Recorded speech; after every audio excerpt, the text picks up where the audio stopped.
Have you ever felt overwhelmed by life's uncertainties, wondering if there's a way to find peace without relying solely on human solutions? What if ancient teachings held wisdom that could help us navigate today's challenges with faith and calm? This video explores a timeless message from the Bible that addresses the modern struggle of worry and the importance of trust in something greater than ourselves. Today we are re-examining a teaching rooted in ancient scripture that continues to resonate with people across cultures and eras. This message isn't just about religion. It is about the universal human experience of seeking security in a chaotic world. The story we'll explore comes from the New Testament, specifically the teachings of Jesus, who often addressed the anxieties of his followers. While this is a Christian text, its themes of trust, patience, and resilience are relevant to anyone seeking meaning in life. This video is for educational and historical understanding.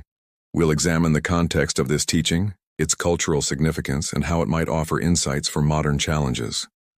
Our goal is to present this material respectfully, without bias, to foster reflection rather than dogma. To understand this teaching, we need to look back at the time and place it originated. The message we're discussing is found in the Gospels of Matthew, Mark, Luke, and John, where Jesus frequently spoke about faith, prayer, and the dangers of anxiety. One of the most well-known passages is found in Matthew 6:25-34, where Jesus says, "Do not worry about your life, for life is more than food, and the body is more than clothes." This was a radical idea in its time. In ancient Judaism, worry was often seen as a sign of weakness or a lack of trust in God. But Jesus redefined it, urging his followers to focus on the present and trust in a higher power. The cultural context of this teaching is crucial.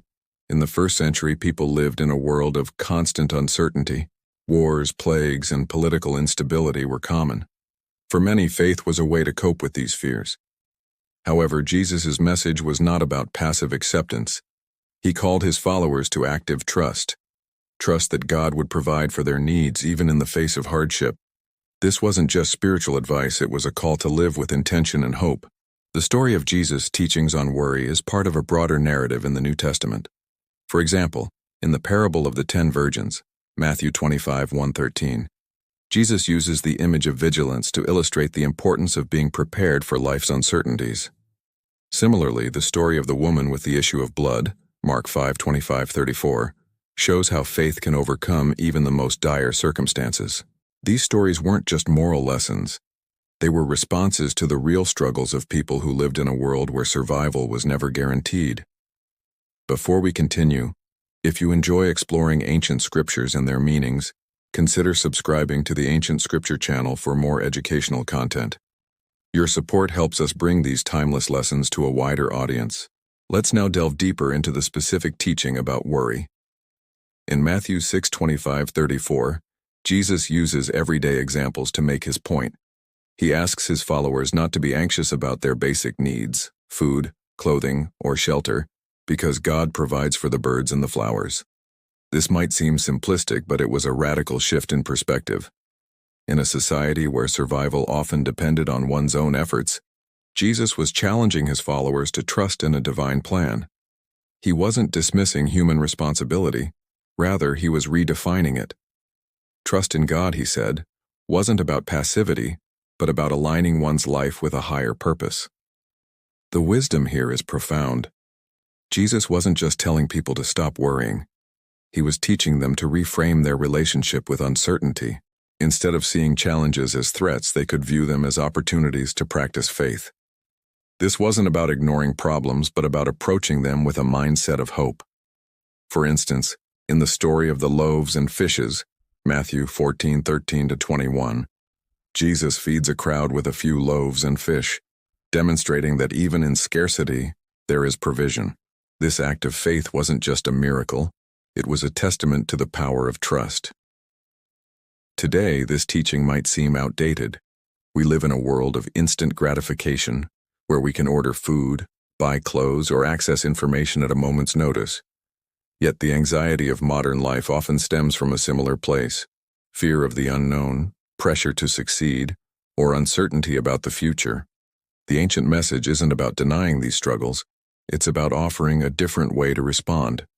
Instead of panicking, we can choose to trust that there is a greater plan, even if we can't see it. It's important to note that this teaching wasn't exclusive to Christians. The idea of trusting in a higher power is found in many ancient traditions. In Judaism, there's the concept of bitachon, trust in God, and in Hinduism, the idea of shraddha, faith. The universal theme here is the human need for security and the search for meaning in a chaotic world. By studying these ancient texts, we gain insight into how different cultures have grappled with similar questions. Scholars have debated the exact context of Jesus' teachings. Some argue that his audience was facing economic hardship, while others suggest it was a response to the political turmoil of the time. Regardless, the core message remains: worry is a choice. It's not about the absence of problems, but the presence of faith. This isn't a call to ignore reality, but to approach it with a sense of purpose and hope. The historical impact of this teaching is significant. It influenced not only Christian theology, but also broader philosophical and ethical discussions. For example, the Stoics in ancient Greece and Rome emphasized control over one's emotions, a concept that parallels Jesus' message. Similarly, Buddhist teachings on mindfulness and detachment share a common thread with the idea of not being consumed by worry. This cross-cultural resonance highlights the timeless nature of the lesson. In conclusion, the ancient teaching about stopping worry and starting to believe is more than a religious instruction. It's a call to re-examine our relationship with uncertainty. By studying these texts, we can learn to approach life's challenges with a sense of calm and trust. This isn't about denying the difficulties we face, but about finding strength in the belief that there is a greater purpose at work. Now that we've explored the historical and scriptural background, let's reflect on the deeper meaning of this teaching. At its core, the message is about character. It's not just about avoiding worry, it's about cultivating virtues like patience, faith, and responsibility.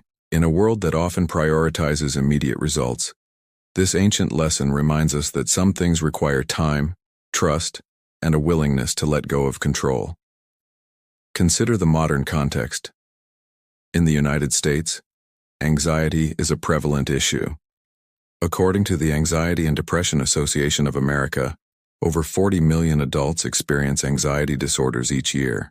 Many of these cases stem from the pressure to succeed, the fear of failure, or the constant bombardment of information. The ancient teaching offers a counter-narrative, that we don't have to have all the answers. Instead, we can choose to believe that there's a higher order, even when we can't see it. This isn't about ignoring the realities of modern life. It's about finding a balance between action and trust.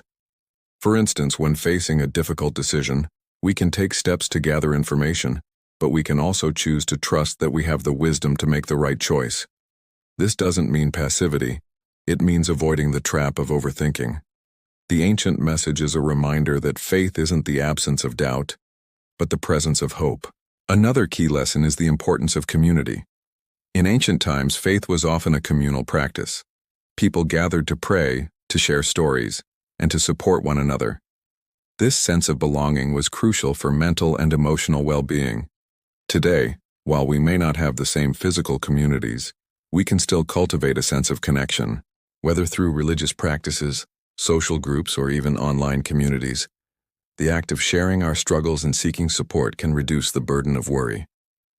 The teaching also emphasizes personal responsibility. It's not enough to simply trust in a higher power. We must also take action. Jesus didn't tell his followers to sit idle while problems arose. He encouraged them to be proactive, to care for others, and to live with integrity. This balance between faith and action is a powerful lesson for modern times. In a society that often prioritizes individualism, this teaching reminds us that our actions have consequences and that we are part of a larger story. Ethically, this teaching challenges us to consider how we respond to suffering. In the story of the woman with the issue of blood, Jesus doesn't just offer a miracle, he offers compassion. This is a call to empathy and action. When we see others struggling, we are called to offer support, not just prayer. This isn't about replacing action with faith, but about integrating both. Trust in a higher power doesn't mean ignoring the needs of others. It means acting with purpose and compassion. Philosophically, this teaching invites us to question our assumptions about control. We often believe that if we work hard enough, we can achieve anything. However, the ancient message suggests that there are forces beyond our control. This isn't a defeatist perspective, it's a realistic one. Life is unpredictable, and no matter how much we plan, there will always be uncertainties. The key is to navigate these uncertainties with a sense of purpose and trust. In the context of the United States, this lesson is particularly relevant. Our society often equates success with material wealth or status. However, the ancient teaching reminds us that true fulfillment comes from within. It's not about having everything, but about having faith in something greater. This doesn't mean rejecting material success, but rather understanding that it's not the sole measure of a meaningful life. The message also speaks to the importance of patience. In a world that values speed and efficiency, the idea of waiting for a higher power to act can seem counterintuitive. However, patience is a virtue that allows us to endure hardships without losing hope. It's about understanding that some things take time, and that trust in a higher power doesn't mean passivity. It means knowing that even in the darkest moments, there is light. Finally, this teaching encourages us to reflect on our values.